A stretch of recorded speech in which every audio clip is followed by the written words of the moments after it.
well, I don't read the Bible, or I can't get into it. So let me tell you a story about David. David was married to Bathsheba. Bathsheba used to be with her husband Uriah, who was a servant of David. David sent Uriah out, had him killed in battle. David then married Bathsheba. David got Bathsheba pregnant. The child that she was pregnant with grew sick. If you didn't know, David was the man after God's own heart.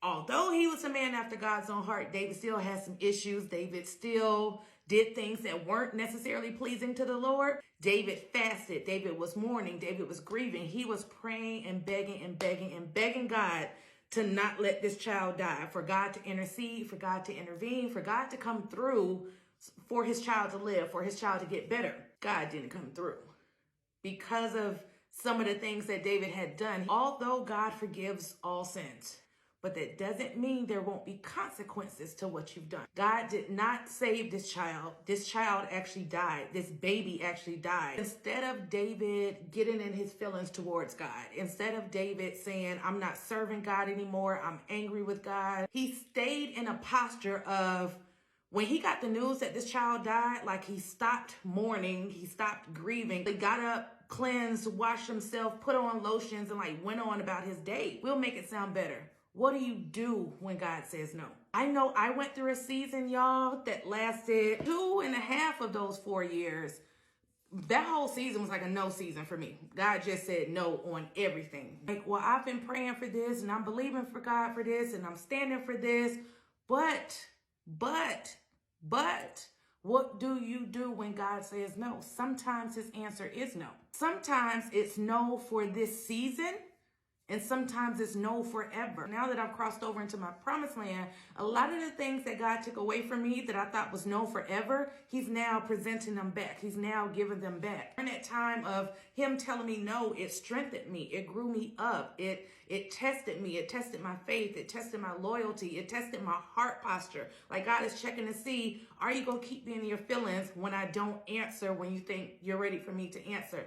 Or if I don't show up the way you expect it, or if I don't come through when you expect it, if I don't bring that man home, are you still going to serve me? Or if I don't bring that woman home, are you still going to serve me? If I don't restore that marriage, are you still going to be faithful to me? Like, let's really take a step back and reflect and ask ourselves, if God took this away, if God said no, or if God doesn't restore what I believe he's going to restore, or doesn't fix what I believe he's going to fix, you got to get to the point where you know God can, but you don't know if he will. How does that affect you? Did you cringe just now? Are you ready to scroll past this because it's stepping on your toes?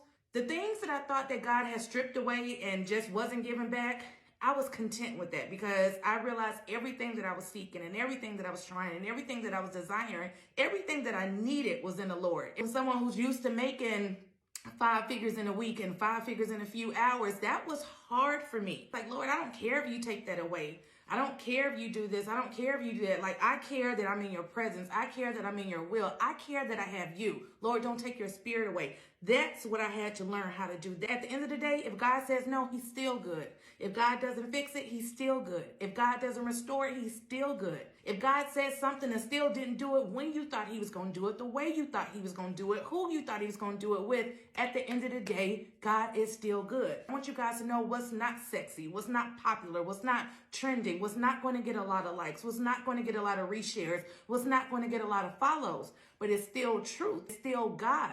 You know, we desire these things and believe God for these things, but then when you go in that season that you've never heard of, nobody's ever talked about, all of this is new to you. You think you're the only one going through it. Some of the things that you're going to be up against is not necessarily the enemy. God is behind it. We start to feel like, well, maybe this wasn't God. Maybe I'm not cut out for this.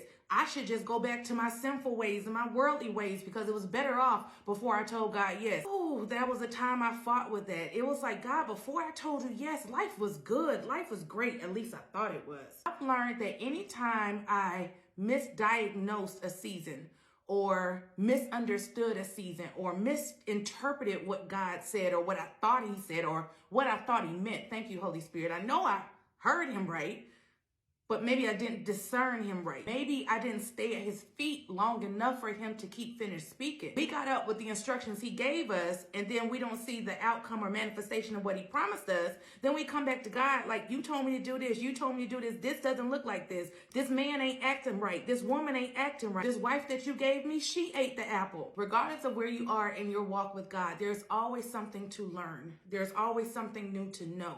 You won't always get it right. You won't pass every test. Sometimes it's more of he needed you to get the experience.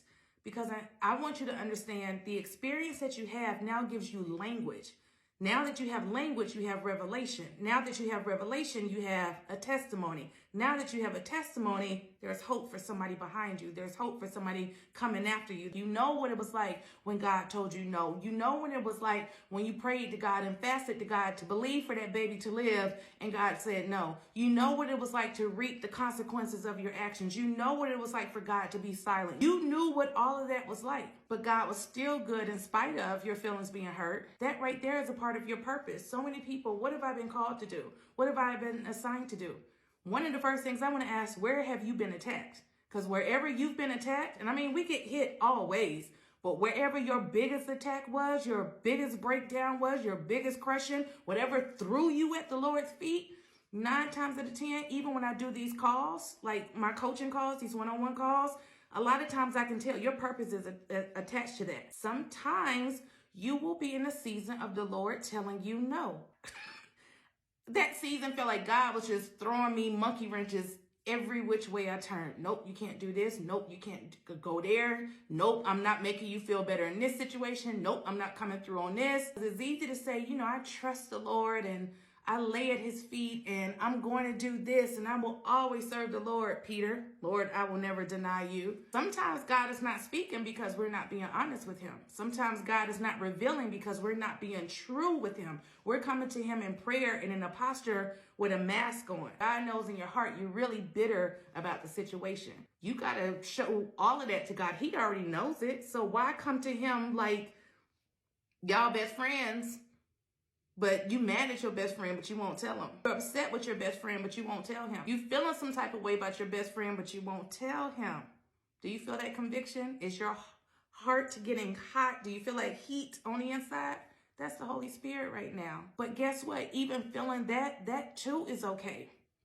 It's not okay to stay there. But nonetheless, I still serve you. I still trust you. It was a lot of times I had to talk with God, several talks with God.